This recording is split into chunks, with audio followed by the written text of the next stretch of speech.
Yahoo! Hello po sa lahat dyan. Kamusta po mga masters? Andito po tayo ngayon sa clinic namin at dumating na po yung aking hinihintay, yung aking cellphone replacement. So, yung ang aking cellphone ay XS Max, iPhone SX Max po ay nasira na po. Ito na po yung itsura niya. Ayan. So, meron kang makikita na puting linya. Makikita ba? Ayan o. Papatayin ko Ayan ang itsura niya. Ayan. May puting linya po yan. So, pag mag-message po kayo, hindi na ako nakikilala ng aking, Pag mag-message siya, halimbawa, meron tayong, may mga messages po ako. Ayan pakita ko lang po sa inyo. Hindi ko talaga makikita yung mga messages. Halimbawa, ganun. Magme-message po kayo. Halimbawa, sa Team Kuroda, proof. Yung mga messages nyo po ay, hati lang po. Yung ito lang yung mababasa ko. Hindi ko talaga mabasa buo. Kaya hindi ako nagre-reply, hindi ako makakabasa. So, pag nasa bahay po ako, hindi ko talaga magamit. Ito lang po talaga yung cellphone ko. Kasi hindi ko madadala yung ibang gadget sa bahay. So, pag nasa clinic po ako, makakagamit ako ng laptop. Pasensya na po at meron tayong bagong gadget na naman, yung ating automatic po na sumusunod po sa akin. Ito na po yan, ang ating sensor. Papakita ko sa inyo kung anong itsura ng sensor natin. Ano po, Ayan po. Ito po, ang gamit na to. Ayan, ay sinusunod niyo po ako. Halimbawa, dito po ako ngayon. Susundin niya ako. Ayun. Sumusunod yan. Ito po siya. Gumagalaw-galaw po yan. Halimbawa, ito po. Lalagay natin yan dito. Di ba? Pag gumalaw po ako, ayun, gagalaw din po yan. Gumagalaw-galaw po siya. Yan. Kaya po ay medyo, meron tayong photographer. So, kuha ko rin po yan sa El Remate, yung shop na binibilhan natin na second hand. Hindi pala second hand, brand new pala yon, pero mga discounted, yung mga nabuksan na po yung mga boxes nila. So, ito po, nabili ko na wala talagang box. Yun lang, nakalagay lang po sa gilid. Sabi ko, parang familiar to chinarge ko, inon ko, umilaw at gumalaw. O, di ba? So, ayun po. At ngayon po ay gamit na po natin. At as in, magagamit talaga natin kasi maganda yung kanyang features. Sinusunod niya po tayo kung saan tayo mapupunta. Tingnan mo. O, di ba? So, hindi tayo pwedeng magstay lang sa isang lugar. Tayo pwedeng pumunta dito. Pwede tayo pumunta dito. Wala tayong cameraman Mag-isa tayo dito sa clinic Anyways, back to business na po tayo. Ito na po yung ating lumang cellphone. So, luma na po ito. XS Max. Ang maganda yung aking casing, Kasi yung casing ko mismo, merong slot sa likod. Parang bulsa-bulsa, wallet. Lahat ng mga cards ko po nandito. Yung aking driver's license, yung aking card, yung aking laundry card. Ito nandito po. Ito na po yung tatlo na ginagamit ko palagi. At syempre, kukunin na po natin ito. Ayun, makapapalit tayo ng cellphone, Inday Diag ata. Inday Diag, pareho kami ng cellphone. So ito po ay,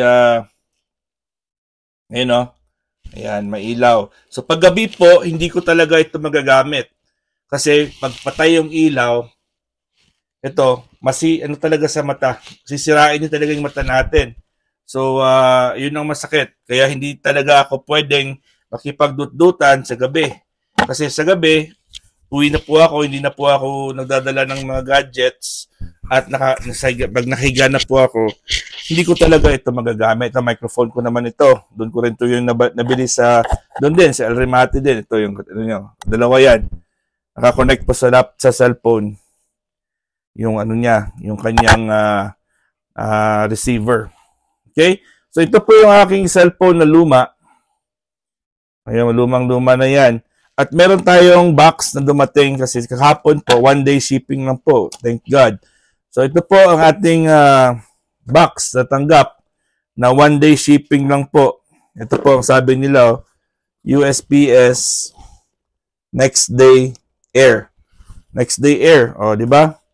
So, natanggap po sa bahay po ito na address.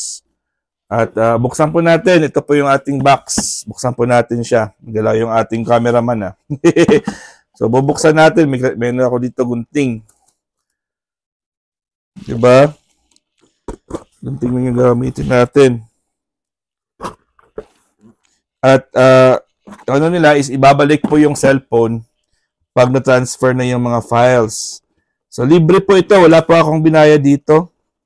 Libre po siya. Wala akong binayad kasi may insurance po yung aking cellphone. Nung bumili kami ng cellphone, nung naka-plan kasi kami ng daddy ko, ay kumuha po kami kasi under po ito sa clinic namin na account. So ito na po. First time ko ring mabuksan ito. Di ba? So hindi siya brand new mga masters dahil sabi nila ay replacement. Almost new lang po siya. Itong itsura niya, yung cellphone mismo, nandyan lang. Nandyan lang yung cellphone mismo. Hindi po siya katulad sa in-expect ko noon na brand new. Hindi pala brand new, pero almost new po siya. So yung sabi dito, insert device here. Kukunin lang po ito. Lagyan ng kamay dito at bubunutin lang po yung box. Ayun na po. Parang ganun lang po siya. O, diba? And then, ayun po ay mayroon po siyang plastic na parang ganun lang, di ba? So ito na po yung bagong cellphone ko. Almost new po siya, merong code, iPhone, at kung tingnan natin yung dati kong luma kong cellphone, parehong-pareho talaga. Pero ito lang po, hindi pa na-on. Yan, brand new. O, di ba? So meron tayong bagong cellphone. Ayun, thank God. At syempre, mamaya ipapalitan natin to. Kukunin daw, may SIM card daw dyan sa loob. Kukunin. At ipapalitan at saka magta-transfer tayo ng files via cloud. Yan lang po gagawin ko. Syempre, mga instructions din po ito. May mga instructions siya. Sabi niya dito, prepare your device. Do not return any accessories like memory card, charger, etc. or a damaged battery. Hindi na po ibabalik yon. Pack it up. Place the device under the plastic film. So yung dati, yung lumang phone, ilalagay natin yan dito, ibabalik natin yan dito. Parang patulad lang ng aking pagbukas kanina. So dito lang po ilalagay, babalik parang ganyan. Ayan, ayun, babalik na. Pero papatayin natin, pero hindi pa ngayon. Siguro sa 2 days from now. And then secure the insert shipping box. Tape the box closed. See packing instructions below. Mail it then. Attached to the label. Meron daw label dito sa loob. Ito po yung kanyang label na sticker. So yun na naman. Ipapalitan lang po yung luma. Itong luma na to. Papalitan dito. O, di ba? Pero ito naman ay lalagyan ng pangalan ko. Pangalan namin. Kung sino kayo kaninong galing. And then street, city, at saka UPS, hindi po siya, UPS po yung yung ground.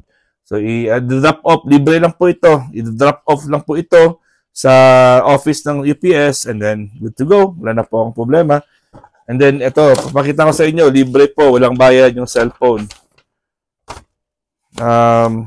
Bago ko lang po yung So, may mga lang po, ito pangalan ng aming Verizon.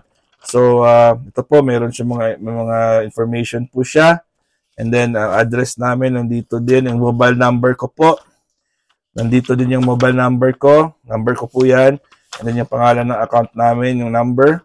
And then, pakita ko lang sa inyo na walang gastos po, mga master. Ayan po, Price. Quantity 000000. Wala talagang bayad, mga masters. O, diba? Alright.